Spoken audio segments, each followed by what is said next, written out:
the most nuanced electronic instruments I've ever seen in terms of being able to translate subtle human action to the sounds that are produced by it, really in the way that an acoustic instrument is done. It was developed by Dr. Haken at the University of Illinois at Champaign-Urbana. It is a labor of love for Dr. Haken. He builds them by hand with his father-in-law in his basement. And he's been working on this concept for over 25 years. And I think it's all in the book, right? Or going to be in the book. So there's a lot of evolutionary progress that's been made with it. A lot of people that have heard of the instrument, they knew when it was first publicized, think of it as a controller. But it's not a controller, it's a full-fledged instrument. The early ones were controllers, but in the last few years,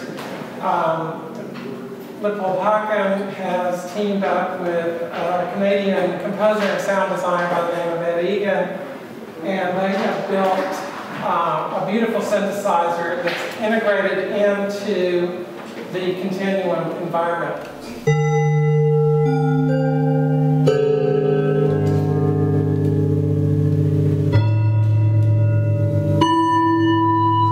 But if you wanted to rub it,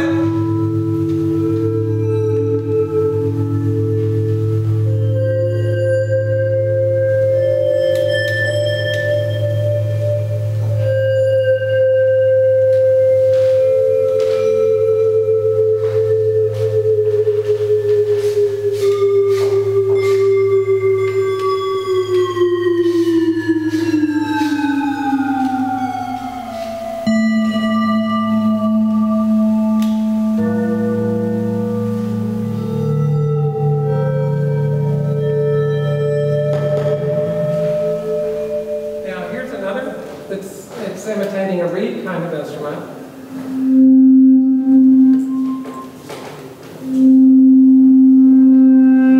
So it gets really resonant. Up top. In the y-axis. So one way I was using it the other day was I would play a phrase.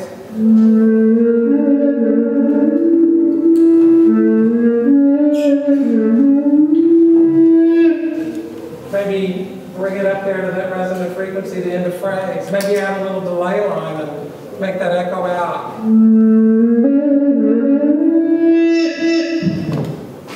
little reverb, it's effective. And it's something you can do without having to worry about tweaking parameters.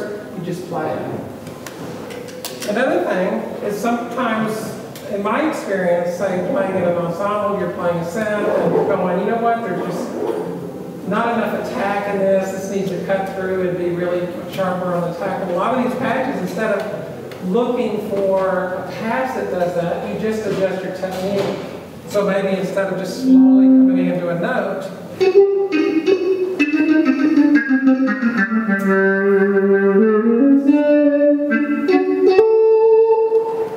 so you can start getting in some other attack effects in the program and so forth, and say, well, I'll just play it a little differently. And so you just adjust naturally to adjust the envelope of what you're playing.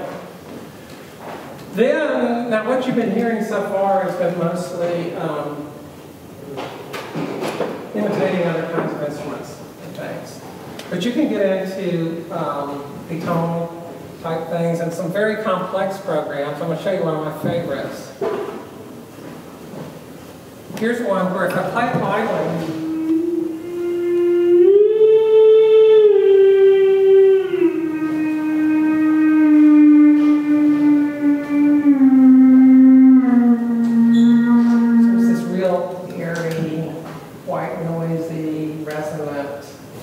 sound of playing it very lightly. You can see how lightly I'm stroking the keyboard or the fingerboard. But if I play it percussively, it's completely different.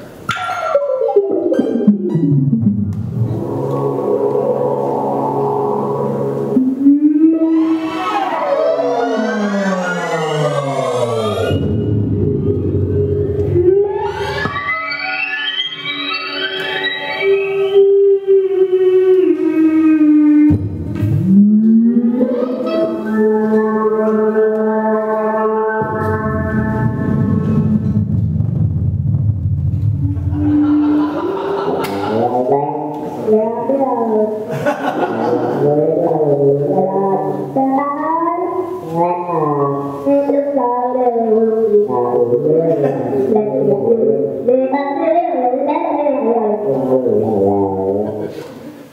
thing that I enjoy, the pedals.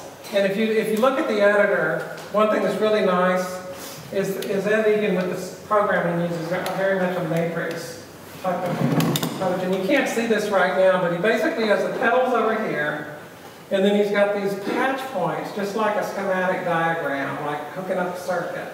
And I can click, and where you see these blue dots here, I can say, oh, I want to hook that pedal to that controller, basically, to that parameter of control. So right now I've got one pedal as a sustain pedal and one as a sostenuto pedal. And if you're not a piano player, you probably aren't that familiar with the sostenuto pedal, but a sostenuto pedal allows you to play a note, press the pedal, let go of the note, and it keeps playing. And you say, well, that's a sustain pedal. No, not quite, because when I play other tones, they're not sustained. But here, I can also just change. I can set up a drum easily that way.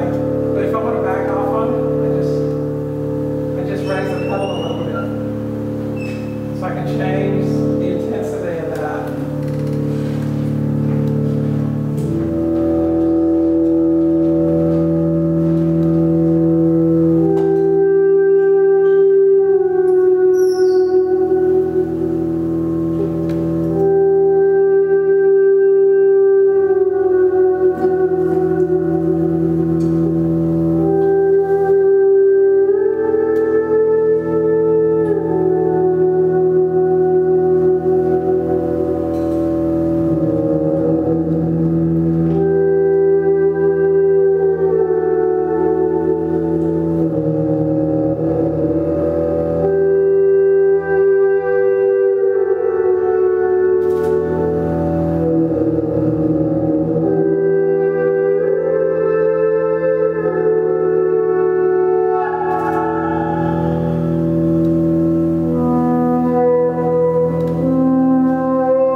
So you notice I was like adding this off-tune pedal tone and bringing it in. So I had the sostenuto pedal down, and then I'm bringing a couple of more oscillators doing the same sound on top of that and making them beat together. And because it's not a fixed note, you can start playing with the beat frequencies, I think, which is really neat. And speaking of that, if I wanted to, say with a sound like the violin and viola sound, if I wanted to, I can pre-program the amount of rounding, because you might say, I tried fretless bass and I don't want to do that because it's too hard to get your pitch right. I was just going to ask that. Well, you can set it up to when you hit a note, it'll hit exactly where your finger is, it ain't lying, and if you're 2 cents off, you're cool, and if you're 25 cents off, it's going to sound out of tune. Maybe you want that, maybe you don't. But you can also have it to say, when I hit a note, it's going to jump right to the note.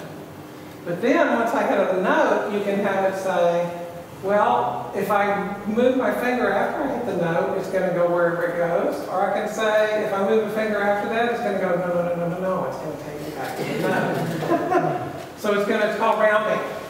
and I can adjust that way to ground it. So the string thing I was playing you earlier,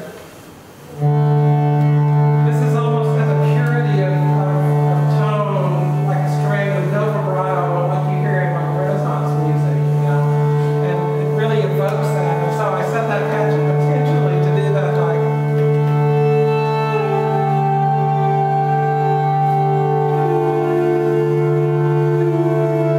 And you've heard chamber music that's got that same kind of string technique.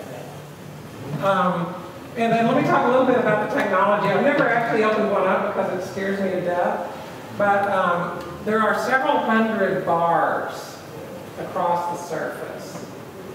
And they're mounted in parallel, like a lattice across here, underneath the playing surface.